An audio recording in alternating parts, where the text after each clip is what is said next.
Awesome. Thank you guys so much for being on tonight's on tonight's call. So last week we did a call and asking, and I'm going to take you through a series these next few weeks. I'm just going back to the basics. And what I feel like is a kind of a systematic flow of how we do things. We start doing some asking. We tend to get some objections. And then next week we'll talk about follow-up, right? It's the next kind of sequence. We need to learn how to follow up with people. So today's on objections. So the first bit of today, I'm just going to give you a little bit of a warning. It may not make sense to you the first time you hear it. It intrigued me, but didn't quite make sense the first time I heard it. This is actually content from my health coaching program, talking about our brain and just kind of the way our brain works when we're being asked to take a look at something. And I just felt like it just made sense to kind of share this information with you guys when it comes to objections, because I think the more we understand how our mind works and how, because everybody's the same of how our mind works, we will think differently and respond differently to people when they're making objections. We won't take it so personally. We'll understand that it's a normal process that they're going through. So just going to start just taking you through some of human nature things. There's three basic human needs that we all have. We have the need for love, we have the need for safety, and we have the need for belonging. I'm going to be reading from some papers too from my coaching. I just want to make sure. All right. So love, safety, and belonging. Now, each of us is unique when has a unique coding or programming in our brains that tells us when to move forward with something or when to slam on the brakes. So when to go forward is when the brain feels that love, safety, and belonging are okay, it's safe, and they're not being threatened. But if the brain thinks that love, safety, or belonging are going to be threatened in any way, whether that way is illogical or logical, whether this decision is being made consciously or subconsciously, our brains will tell them to slam on the brakes. And when I see the words slamming on the brakes, I'm sure some of you can relate to that. When you feel like you have a prospect who is really excited, who, you know, you just, how many times did I come home and say to my husband, oh my gosh, that person is so going to say yes. And then all of a sudden it's like that whole big screech because there's a slamming on the brakes that happens. And I'm sure many of you have felt the exact same thing, right? People are excited, and then you know that something kicks in, whether it's fear, uncertainty, they had a conversation with someone, whatever it is, we know that something has kicked in. So hopefully some of this training will kind of make sense to you, and you'll have a better understanding of what kicks in. So people tend to keep their status quo, okay, even if they're unhappy with wherever it is that they're at, because it's safe for them. Right? It's what they know. They don't know anything different. So prospects may get excited about change. They get excited about what we're sharing with them, the product, the opportunity, but their limiting beliefs about themselves may start getting really, really loud in their head, and they may question what this change for them will mean for number one, for themselves, but also for those around them, right? Sometimes we think, oh my gosh, if I can go out and build or start this business and start making some extra money, and I can start doing this and that, what will those around me think, right?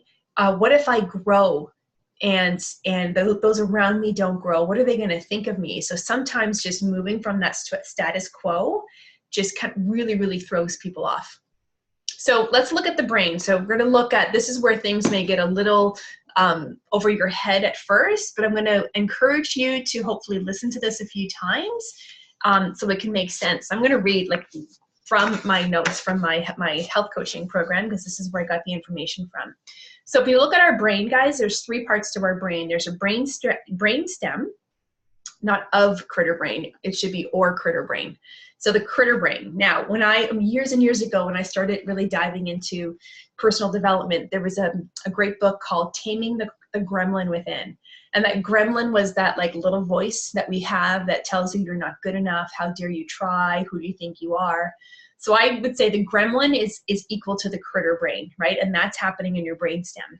Your limbic system is another section of your brain, and then we have the cortex. So we're going to look at the critter brain first. So the critter brain is charged of the physical things on our body, in charge of your heart rate, your breathing, your blood sugar, anything to do with keeping you alive. And it's constantly taking a recording of your entire neural system and categorizing it in terms of risk and safe, right? So if this is too risky, is this going to keep us safe? It's looking for where survival could potentially be threatened. So it wants to keep you in the confines of where you are because it knows that you're safe where you are. So it checks to see where is love, safety, or belonging feeling threatened, which of course feels like a threat to survival, right? Because those are the three basic needs that humans have. So the critter brain does not like change, and it does not like unpredictability. It gets really set with what it knows and can keep, because it wants to keep love, safety, and belonging intact, right? It just gets set in that. And that's why we all have patterns. And do you guys recognize patterns? Because so much of these patterns, when we're talking even about objections with other people, as I was really learning this, I saw the patterns in consultants, right? So I want to see if you even recognize yourself in some of this. So patterns repeat themselves. Why is that? Because to the critter brain, if you've survived an experience once, the experience is worth repeating because you didn't die the first time. You're still alive, so let's keep doing that thing that kept you alive, even if it's not an experience that you actually want, right? There's so many people in our business as consultants, I'm kind of getting a little off track, who know that there's steps they need to take to move them forward, but they don't. And part of it is because our brains, there's unpredictability there, right? And they want to keep us safe. So imagine talking to a prospect and knowing that there's uncertainty and fear when we're telling them about this business that they kind of don't really know what it's all about, right? And we're trying to call them into something that is unpredictable to them, something that they don't know much about, something that there's kind of taking them out of their safety zone, right? So, all of this critter brain just starts to fire, trying to pull them back into safety and say whoa, you're okay where you are. You don't need change, right? You don't need to make more money. You don't need to use those products, even though the products, you love how they felt. You don't need to use them, just stay safe. So for some of us, here's an example they give. This is not related to business, but this is just examples you can maybe able to relate to. For some of us, what is survivable is a bad relationship, right? We keep having that same bad relationship over and over, or we have the same argument with our spouse or friends. We always feel like we're back in the same place with our partner, or even same place financially, right? Which is interesting. So even, it's comfortable to stay to that job and that job that you hate. This is what even our prospects could be thinking. They may hate their job, and we hear it all the time. They hate their job, they don't make enough money, they hate the commute, they have no time. And we try to offer them a solution, but they get so freaked out about the possibility of a solution, right? That their brain tries to keep them safe. So let's talk about the limbic system. So the second part of our brain. The limbic system is concerned with generating emotions. So it uses emotions to promote a sense of safety and well-being. And these emotions drive us toward or away from experiences that could affect our love, safety, and belonging. So it generates emotions, it uses emotions to promote a sense of safety, well-being. And again, those emotions drive us to or away from our experiences that affect those three needs of love, safety, and belonging. So let's say that a new experience occurs.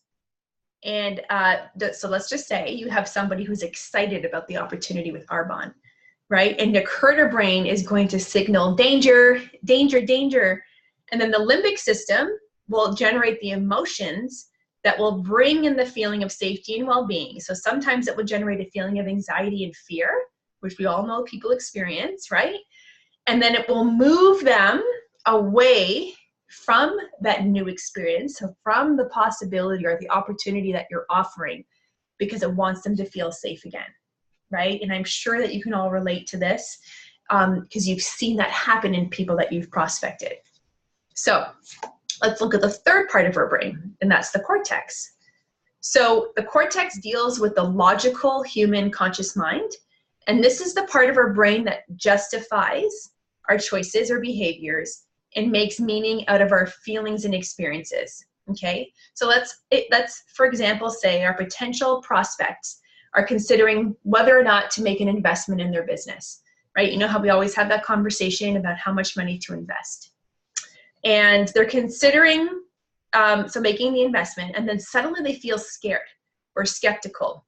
The critter brain might be saying, no freaking way, right? Because that means they're going to be experiencing something new, and the critter brain does not like change, right? And it says, nope, no thank you, I'm not interested in that. So the critter brain, so we recommend that they order some products, and the critter brain starts thinking, no freaking way, there's change coming. The limbic system then kicks in, and we all know that people experience fear and anxiety, right? And so the limbic system starts to load up fear, anxiety, and skepticism. We all see that as well. And it may say, like, I don't know. And the person may say, you know what, I don't know, I'm a little bit nervous about this. I don't think it's going to work for me. You all heard that, right? And the cortex, or the human brain, makes sense of the feelings, and it will come up with a reason to justify the critter brain slamming on the brakes and screeching, no way again, right? So the cortex does this so beautifully, and it comes up with reasons that they justify backing in a way that make you feel like you can't criticize them or hold them at fault. So what are some of the things that they may say?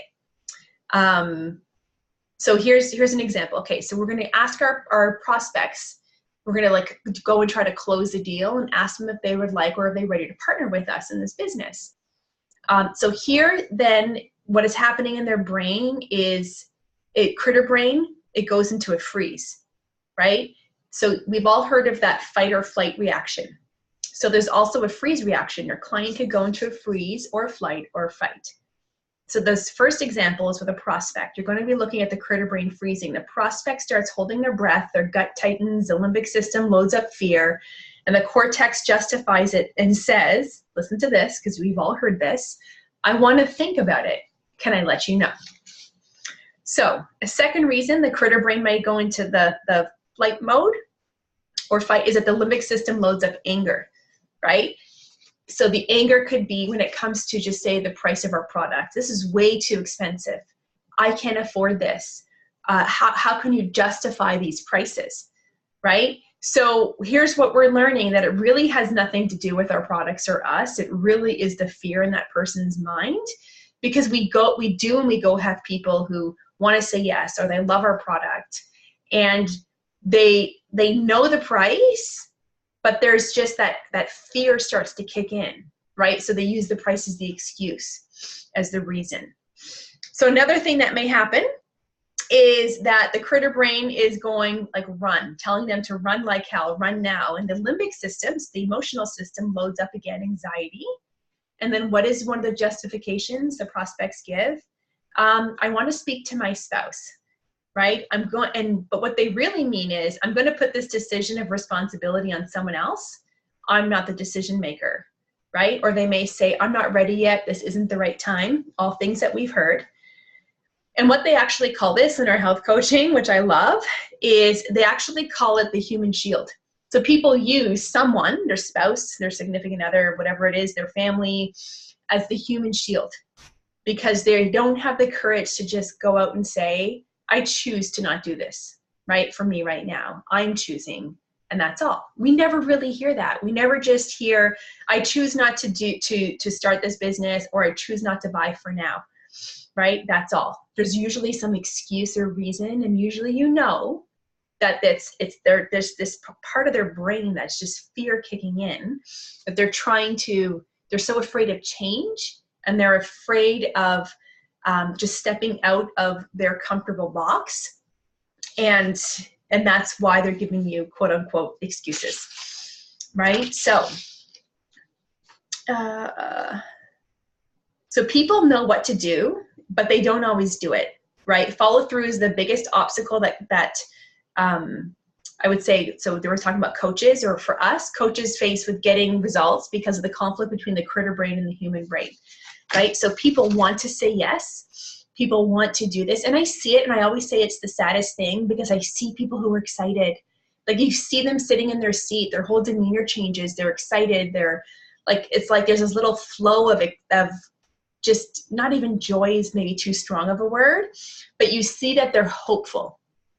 and then it goes from hopeful to them crashing into like nothing.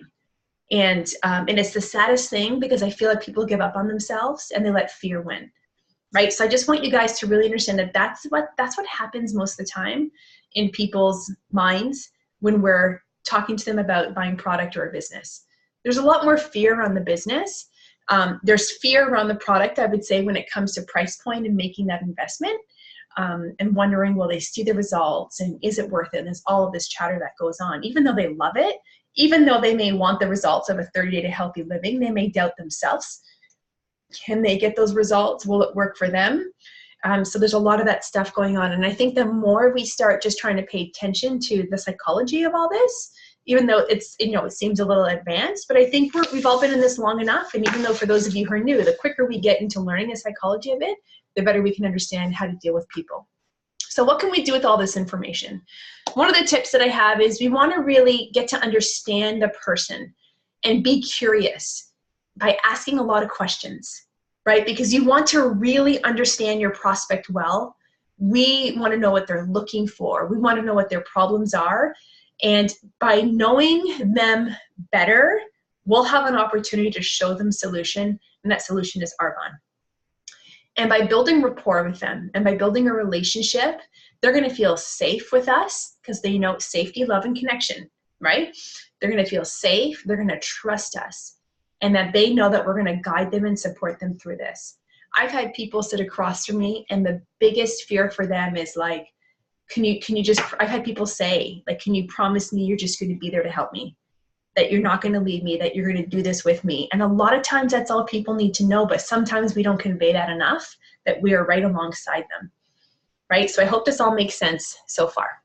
So we're going to go switch from the psychology of it to some practical ways of dealing with objections. And I got this back to the basics of good old GoPro by Eric Worre. His book, again, has all of the just amazing inviting, prospecting, all of that great tips in here. So in GoPro, Eric Worre says objections can fall into two categories. It's the prospect. They're objecting because the prospect has limiting beliefs in their own abilities, or limiting beliefs in that network marketing will help them achieve their life goals. So usually those are the two things.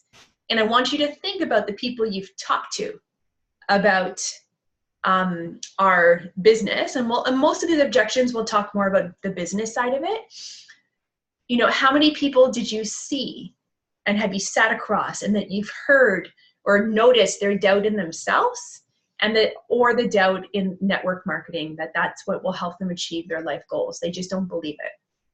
So how can we deal with this? We want to show empathy, guys. We want to empathize with them. We want to relate to them, knowing that we're just like them. Like, there's no difference between them and you. I've been doing Arbonne for 8 years. Yes, I drive a white Mercedes. I've built a successful business, but I'm no different than all of you who are listening to this.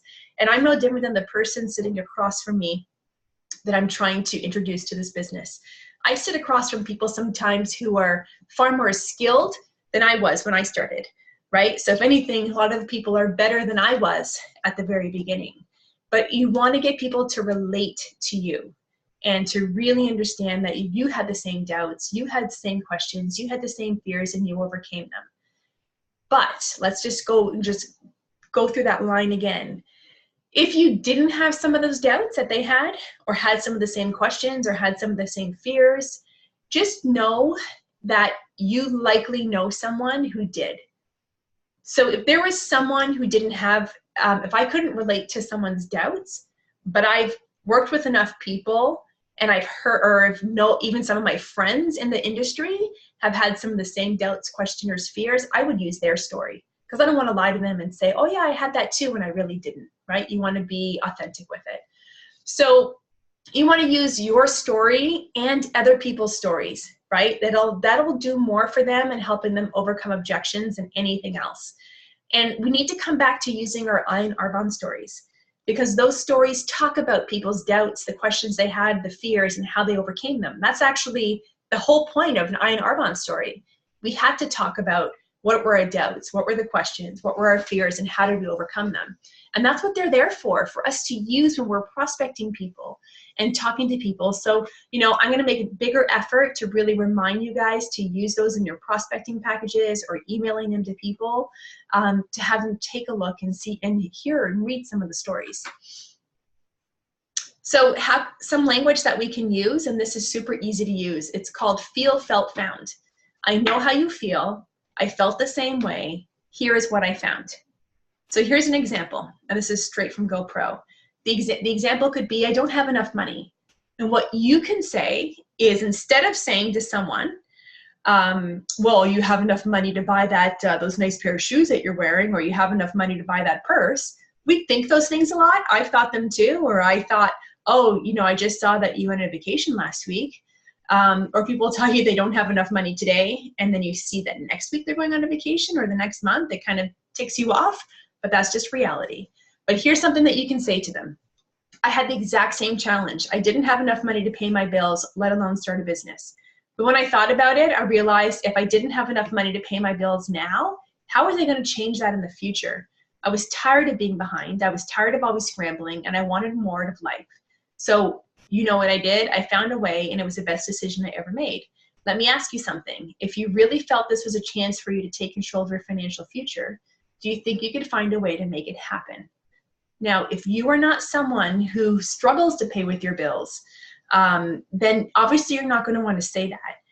But what I would say, we weren't struggling to pay our bills, but we didn't have any savings.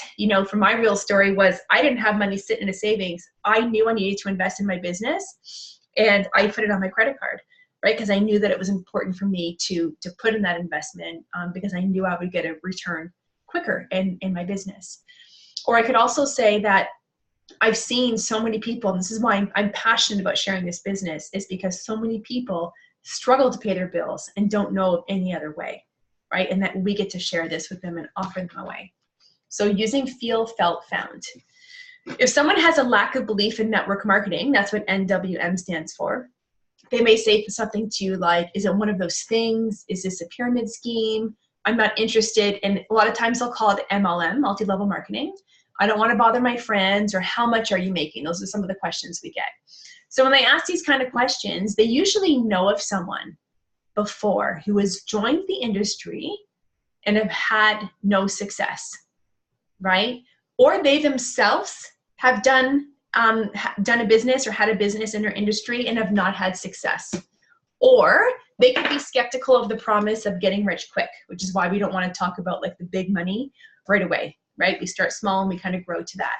So great question you can ask them is, you have a story, what happened, right? Were you involved in network marketing at some point, or do you know of someone who was? Because usually there is a story there.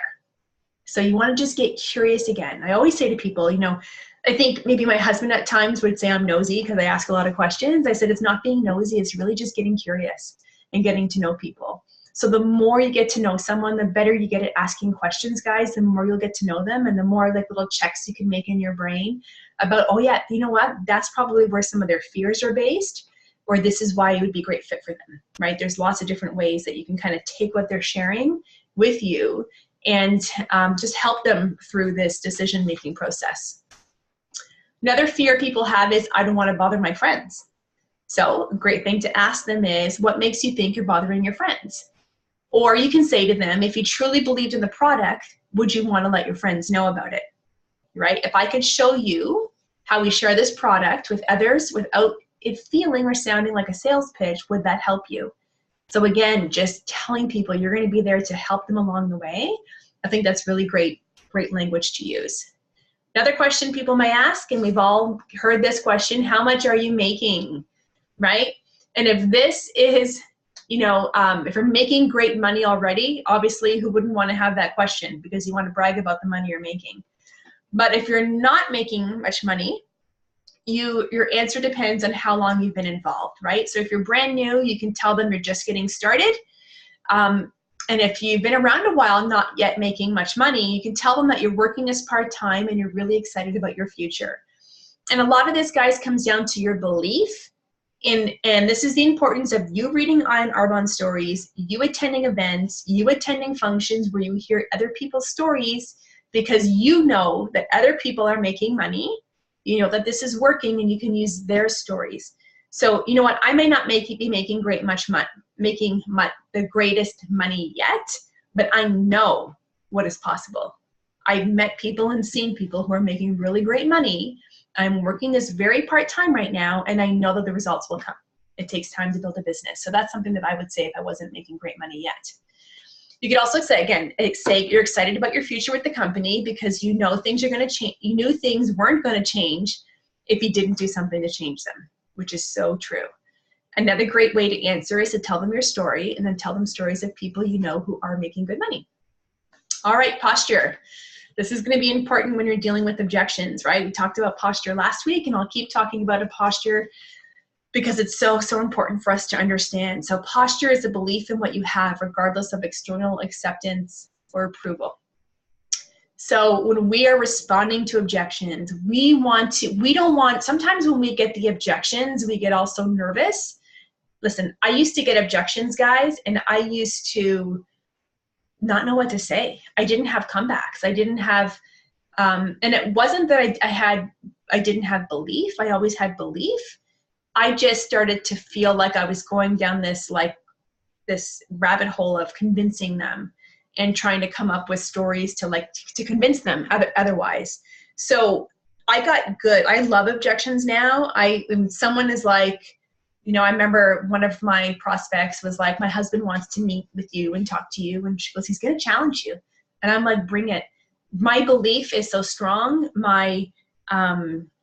I think my experience has just gotten me better at responding to objections, only because I've answered so many of them, right? That's the beauty of, you just got to do it, and you just got to get out there. And the more you do, the better you get.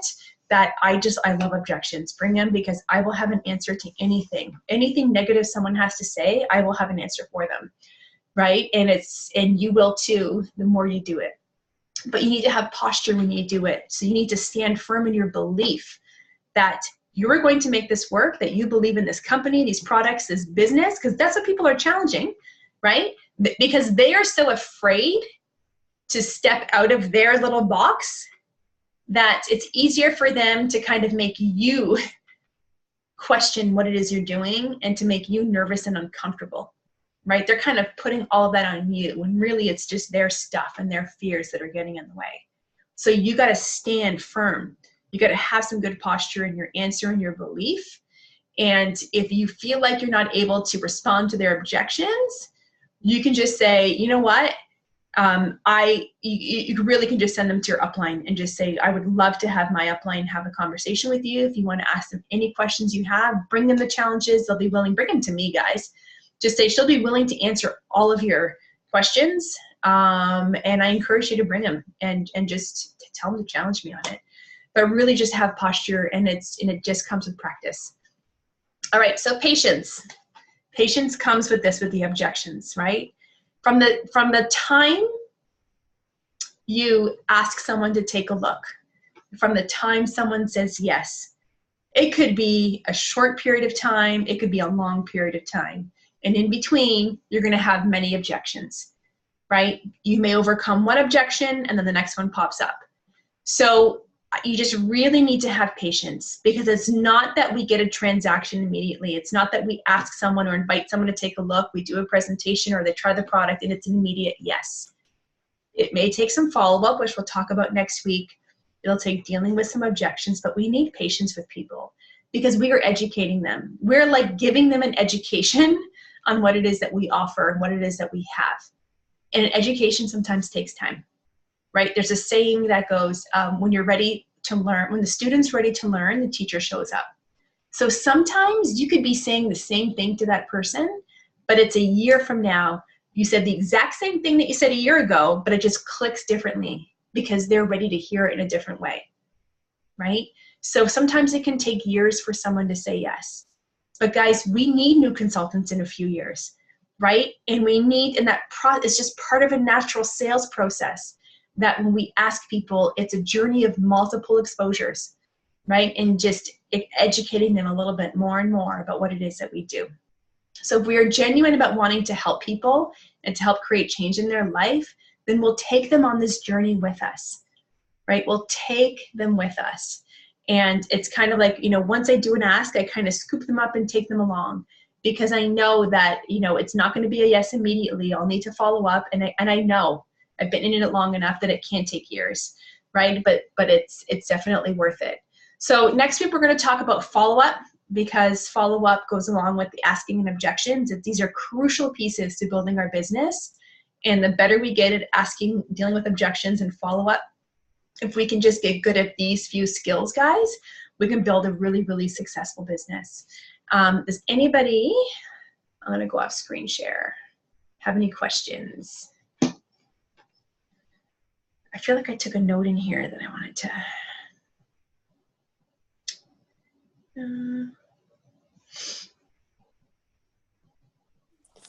Hey, Linda. I just have one question. Yeah. Because I get this a lot. Yeah. And it's too expensive or too pricey. And what are you sharing with them? Like the skincare. Okay. And for me, I just have this block. And I usually respond with, well, it depends on what you're looking for. Yeah. Because if you're looking for quality, then, but I kind of struggle with this one. So when I get that, this is my response. I'm not saying it has to be yours. So if I get that it's expensive, my response is, that's exactly why I share the business first with people. Because it just made more sense. Because my genuine thing is, this is my real story.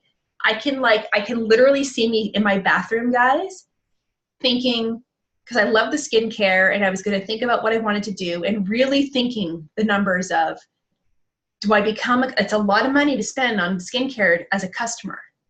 There's so much more value you get out of being a consultant. You get the bigger discount. You get the opportunity to get the tax write-offs of your home-based business, and you get the chance to earn money by using this product. So that's why I always led with the business, because our product was expensive and I just felt like, if I'm going to give you the product, Linda, you can buy the product, I can make a great commission. But for me, my belief was, you get more value as a consultant, because it can do so much more for you than just give you great skin.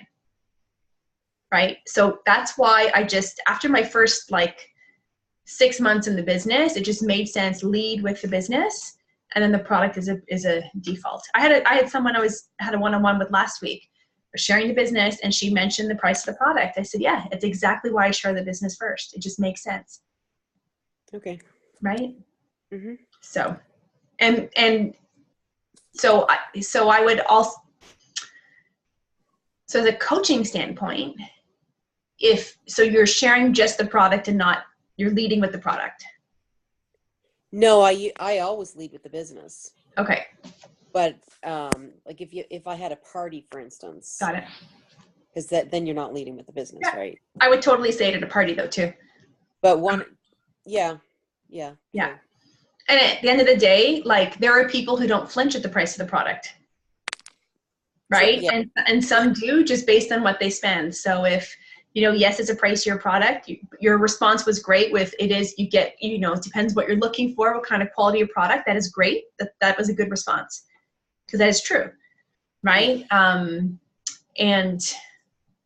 not everybody's going to buy it. But for me, my comfort level was sharing the business, because there was more value around all of that for the customer, for the person, the prospect, than just, I felt weird with a transaction of, here's skincare, I make a commission, see ya, enjoy it.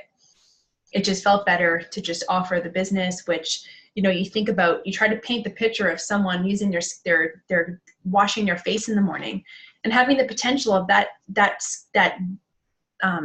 face wash, they can earn an 8% commission on every month if they're buying it, right? When shoppers won't give that to them, no one else will give it to them. Yeah. So that was just made sense to me. Okay. I'm not saying that's the only way response to have, but that's just what resonated with me. Okay. Yep. A quote I came across today was I was listening to the 5-second rule again, and she had a chapter on confidence. Confidence? Something about confidence. Confidence is built on acts of courage. It's the small things that you do to build trust in yourself. So this has to do with, you know, I know there are some people who are so afraid to get out and do, like they feel like they have all of this knowledge before they do anything. But really know that your belief and your confidence will grow on those small acts of courage that you actually take by reaching out to people and asking them to take a look and going through the process. And then you're going to build trust in yourself because you got out of your comfort zone and you did that ask and you did the follow-up and you dealt with the objection. And that builds trust in yourself, which builds more confidence, right? But so many people, think about the brain stuff I went through today, are frozen in fear because they're coming out of their comfort zone and their brain's trying to keep them comfortable and safe because you survived perfectly well here, even though you may not be happy, right? But it's once you kind of start to step out of that, honestly, I feel like, am I fearful still? Sure. But so much of my fear is just broken away. Like honestly, the walls are broken down, which gives me, because I've built confidence and more trust, right? And that just comes to being willing to fail and not be great in the beginning. So do you guys have any other questions? You guys are good? No questions. All right. Thanks so much for being on, guys. That was awesome. Oh, awesome. Good. Glad you enjoyed it. All right. So next week's follow-up. So I did say I had an announcement for tonight, and I don't want to lie and take it away, but I feel like I'm going to wait a few days because I don't want to give you a little bit. Actually, hold on. I'll take it off recording. If